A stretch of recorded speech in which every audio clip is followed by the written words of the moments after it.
All right, y'all, so it's a known fact that punching power starts in the legs. However, the discharge point is one that's neglected. And that discharge area is the rotary plane. So when you think about training, everything is straight. Squats, straight up and down. Bench press, straight forward and back. Lateral pulls, straight back and forward. Pull-ups, straight up and down. Overhead shoulder press, straight up and down. Pretty much, we train on a forward and back or a straight up and down motion our entire time. But in combat sports, rotation is where the power is discharged. So the punching power starts in the ground and comes up and rotates through the hip. No rotation, no power.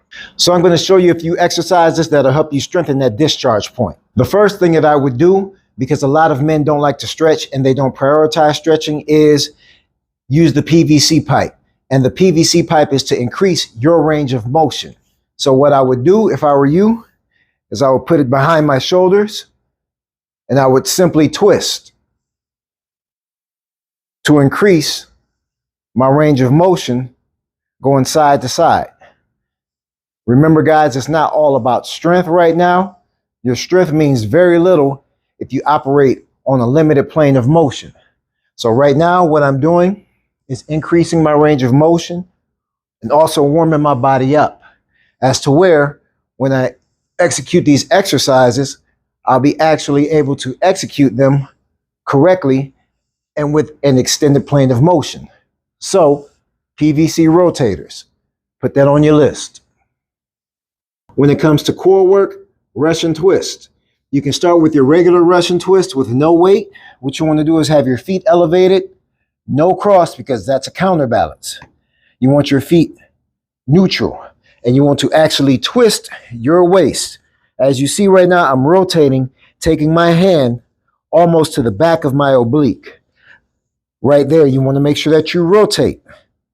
When you grab a weight, contrary to popular belief, this is a trash Russian twist. You'll see people in the gym doing like this, and all they're doing is knocking to get some attention. If you looked at that, my plane of motion is now reduced because my focus is on tapping the ground side to side versus a full rotation. So the rotation should be right outside the obliques, not tapping the weight on the ground. So when you do grab a plate, one, make sure it's not too big. Two, make sure it's one that's going to let you get on the side of that oblique. As you see, I'm not even touching the ground. It's not important, and I don't need attention like that in the gym. So Russian twist is a very good rotational core exercise. The next exercise, hip touch planks or rainbow planks. Once again, another great core rotational exercise. What you do is from a plank position, you rotate and you put that hip on the ground and you come back over and you put the hip on that ground on that side.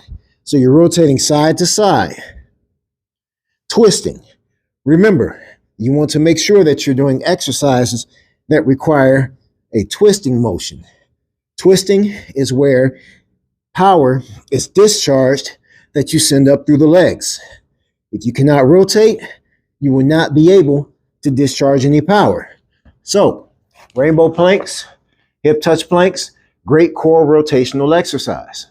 Banded rotators. So what you want to do is get a band and get it against an object that won't move. And there are two ways to do it. So you widen your feet a bit further than your shoulders. You step out, and when you rotate, boom, you snap, boom. Now, there are two ways to do it. One is you turn your foot as you rotate. Now, that method right there works the entire kinetic chain from a power discharge standpoint.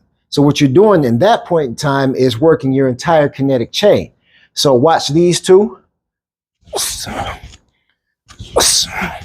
As you see, I'm pivoting my foot, working the entire kinetic chain. Now, the other way, if you just specifically want to work on the rotation of the core, is to leave that foot grounded. Watch these two. Those two are specifically working the core, not starting with the foot discharge. Neither method is incorrect. You just have to select which one you want to do and which one that you want to work on. Now we start introducing exercises that require a bit more of the kinetic chain involved in punching discharge, which was what? Starting at the legs, coming through and discharging through the hips. So, landmine press, one of my favorites. What you do is you find a nice weight that's not too heavy. You get in your boxing stance. Let's say right now I'm in a right-handed stance, I'm orthodox. And what I'm going to do is snap and drive through the heel. So if you listen carefully, you hear my foot dig before you hear the weight snap. One more time. And what you're doing right there is working the entire kinetic chain. One thing that you don't want to neglect is working on your southpaw side though. So however many I do on the orthodox side is the same amount that I do over here on the southpaw side. So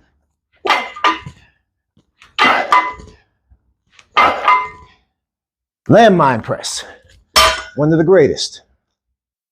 All right, the next one that we're going to get into is medball throws. Remember, when you're doing the medball throw, you're also doing another exercise that activates the entire kinetic chain coming out of the ground, through the hip, and discharging through the arm, sort of like the landmine press. So what you want to do is get into whatever stance you get into, your boxing stance, your MMA stance, whatever the case may be. Another quick secret, make sure that when you're throwing punching power, you sit in your legs. So I lose 2 inches of height when I'm ready to throw punches, power punches. What you're going to do is you're going to put that ball in your backhand. You're going to balance it with your front, and you're going to first discharge the leg. Start the leg, rotate the hip, and then follow through with the arm. Recognize that the follow through with the arm is the most minimal part. Punching power discharges through the arms. It's sent out the ground and up. So I'm not trying to throw with my arm. What I'm doing is I'm throwing with the entire half of my body. So you can either punch with whatever your arm weighs, 20, 25 pounds, or you can punch with the entire half of your body. My personal suggestion, the entire half of your body. So let's get into a med ball throw. So I pick up my ball, I sit, and when I execute, I shoot. Understand that what I just did was discharge, turn my foot first, turn my hip, and then did the most minimal work with my arm. My arm is not even going to be fatigued. I am working the entire kinetic chain.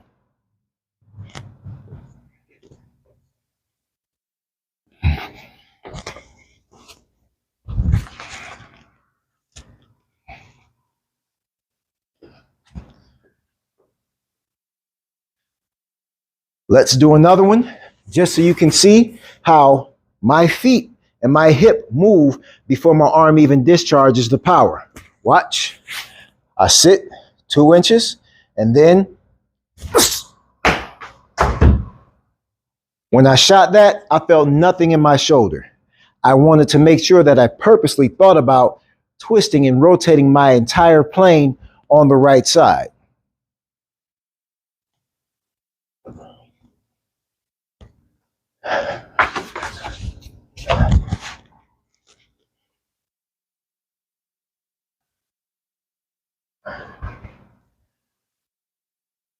Remember, even when I was in orthodox on the landmines, I still have to make sure that I do my southpaw when I'm on the med ball presses as well. So,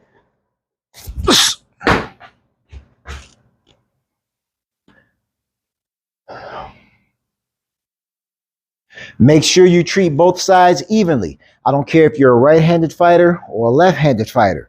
Make sure that you do the same amount on each side to make sure that you get even strength on both sides, no matter how you stand or no matter how you posture. It's very important.